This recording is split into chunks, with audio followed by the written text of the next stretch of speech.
Hoje a gente está aqui, em Campos do Jordão, nesse lugar maravilhoso, para mostrar uma instalação de uma lareira castelar 4 faces.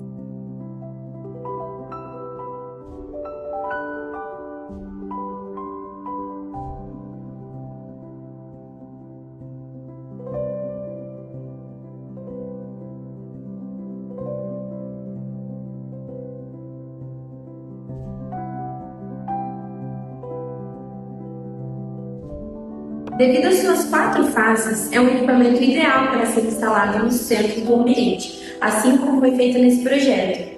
Além disso, ela tem uma capacidade de aquecimento muito alta, que vai até 410 metros cúbicos. Esse equipamento tem um design bem moderno, além de ter muita versatilidade, fica bem em qualquer tipo de ambiente. Além disso, a eficiência, a economia e a segurança acompanham todos os lareiros de alto desempenho.